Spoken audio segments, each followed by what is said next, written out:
రాజకీయంగా ఎదుర్కోలేకే తన కుటుంబంపై తప్పుడు ప్రచారం చేస్తున్నారని ఏపీ మంత్రి గుమ్మిడి సంధ్యారాణి మండిపడ్డారు. సోషల్ మీడియా వేదికగా పలు విమర్శలు చేస్తున్నారని అన్నారు.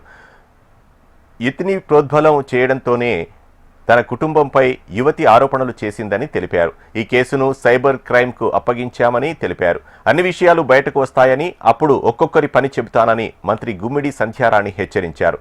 తనను తన కుమారుణ్ణి చాలా బాధ పెట్టారని, ఎవరిని విడిచిపెట్టమని ఆమె స్ట్రాంగ్ వార్నింగ్ ఇచ్చారు. ఈ నెల రోజుల పాటు నిన్న ఎస్పీ గారు నిజం చెప్పారు, మీ అందరూ విన్నారు. ఈరోజు పేపర్లో వచ్చింది, నిన్న టీవీల్లో వచ్చా.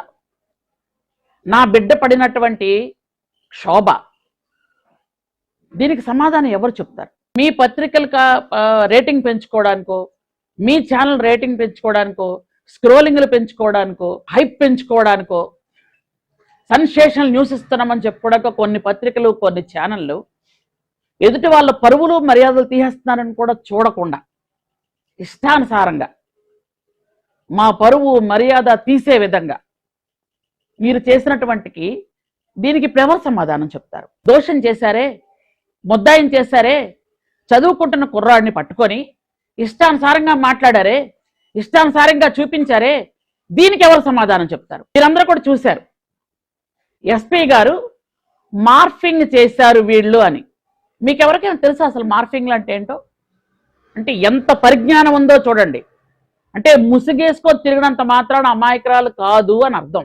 ముసుగేసుకొని వచ్చి కొన్ని చూపిస్తే, అంటే ఎంత విఘ్నులైనటువంటి మీ విలేకరులు కూడా ఒక మెసేజ్ చూపించగానే అది ఎక్కడి నుంచి వచ్చింది, ఎవరు పంపించారు, అసలు కరెక్టా కాదా అని చూడకుండా మీ ఛానళ్ళ కోసం, మీ పత్రికల కోసం మీరు ఇష్టానుసారంగా బుల్లెట్లని, స్క్రోలింగ్లని, అవి ఎంతో సెన్సేషనల్ వేసుకున్నారు కదా మీరు.